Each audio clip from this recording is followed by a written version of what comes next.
বংশাল থানাধীন ৩১ নং ওয়ার্ডস্থ নূরবক্স লেনের ১৫ নং হোল্ডিংয়ের রোশন ভিলার সিঁড়িঘরের নিচে হত্যাকাণ্ডের শিকার হয়।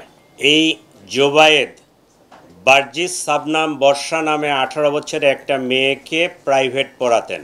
প্রাইভেট পড়াতে গিয়ে এই টিচারের সাথে এই ছাত্রীর একটা প্রেমের সম্পর্ক গড়ে ওঠে। উল্লেখ্য যে এর আগেই এই বর্ষার সাথে মাহির নামে জনৈক আরেক ছেলের প্রেমের সম্পর্ক। এটা মাহির এবং সেই বর্ষা দুজনে মেনে নিতে পারে নাই। বর্ষার পরিকল্পনা অনুযায়ী জোবায়েদকে হত্যা করার তারা সিদ্ধান্ত নেয়। সেই সিদ্ধান্ত মোতাবেক তারা এই ঘটনার দিনে সে প্রাইভেট পড়াতে আসবে ৪টার সময় এই ইনফরমেশনটা পাস করে। মাহির তার বন্ধু আইলান সহ তারা পরিকল্পনা মাফিক আগেই তাদের বাসার নিচে এই গলিতে অবস্থান করে। জোবায়েদ যখন এখানে আসে উপস্থিত হয়, তার সাথে কথা কাটাকাটি হয়, তাকে বর্ষাকে ত্যাগ করার কথা বলা হয়, তার ওখান থেকে সরে আসতে বলা হয়। সে এটা বলে যে সে মেয়ে তো আমাকে ভালোবাসে, আমি কেন সরে যাব।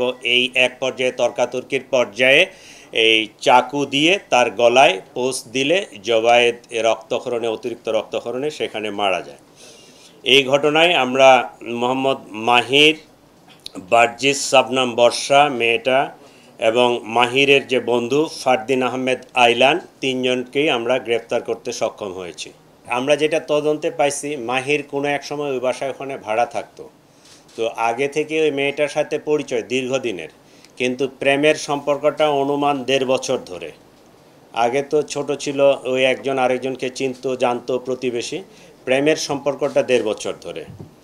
জোবায়েদ ১ বছর ধরে মেয়েটাকে পড়াচ্ছে, সে জগন্নাথ বিশ্ববিদ্যালয়ের ছাত্র।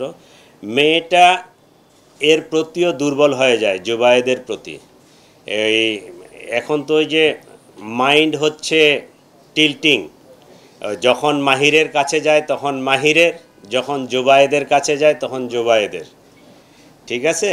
তো মাহিরকে সে বলছে যে জোবায়েদকে না সরাতে পারলে আমি আসলে তোমার থাকতে পারবো না। এই কথা থেকেই তারা জোবায়েদকে সরাই দেওয়ার পরিকল্পনা করে। আর পোস্টটা মারছে মাহির, তাই না? পোস্ট যেটা মারছে এটা মাহির, একটাই পোস্ট মারছে। এবং এই চাকুটা আইলান এবং মাহির দুইজনে মিলেই কিনছে, দুইজনেই ওখানে ছিল। সম্ভবত ২টা চাকু ছিল, দুইজনের কাছে ২টা চাকু ছিল। পরিকল্পনা ছিল যে আইলান, মাহিরের যে বন্ধু, সে পিছন থেকে পোস্ট মারবে, কিন্তু সে পোস্ট মারে নাই। ওই মাহিরেই নিজেই তার চাকুটা বাহির করে ওই সে গলা বাম সাইডে না ডান সাইডে, ডান সাইডে এই জায়গাটায় পোস্ট মারছে। তা আমরা যেটা পাইছি সেটা হচ্ছে যে আসলে কম বয়স্ক তো, 18 বছর। সে মনে হয় ওই ডিসিশন নিতে পারতেছিল না। ও সে যখন মাহিরের কাছে যায়, মাহিরের সাথে তার দীর্ঘদিনের পরিচয়, দীর্ঘদিনের প্রেম। ঠিক আছে? সে মাহিরের কাছে যখন গেছে, মাহিরকে সে বলছে যে জুবায়েরকে না সরালে আমি আসলে তার কাছ থেকে সরে আসতে পারবো না। হত্যার উদ্দেশ্যেই দিছে। ও যদি আঘাত করার জন্য হয়তো তাহলে পায়ে, হাতে, অন্য কোনো জায়গায় দিতে পারতো, একটা ভয় দেখাইতে পারতো। যেহেতু গলায় পোস্টটা দিছে, এখানে কাটছে, সেটা আমরা ধরে নিব যে সে হত্যার উদ্দেশ্যে দিছে। এইটা রাজনৈতিক কোনো বিষয় এখানে নাই। এইটা ত্রিভুজ প্রেমের কাহিনী, কমপ্লিটলি ত্রিভুজ প্রেমের কাহিনী। এটাকে রাজনৈতিক কালার দেওয়ার কোনো সুযোগ নাই, বা আমরা ওইদিকে তেমন কিছু পাইও নাই। ঠিক আছে? আর এই জিনিসটা ডিসক্লোজ হয়েছে সম্ভবত, মেয়েটা চালু, দুই দিকেই সে সম্পর্ক বজায় রাখছে। একটা পর্যায়ে মাহির বোধহয় এটা টের পাইছে। ও যখন চার্জ করছে, এটা কবে নাগাদ? ২৬শে সেপ্টেম্বরের পরে তাদের মধ্যে পরিকল্পনা আসে যে তাকে আমরা ওই সরাই দিবে। আমরা এটা মেনেই নিছি, কারণ কোনো একটা ঘটনা ঘটলে আপনারা আমাদের সমালোচনা করবেন, এটাই ভালো। কারণ সমালোচনা করলে আমরাও সতর্ক হব, আমরা আরেকটু অ্যাক্টিভলি কাজ করতে পারবো, আইনশৃঙ্খলা পরিস্থিতি ভালো রাখতে পারবো, এটা পজিটিভ। ঠিক আছে?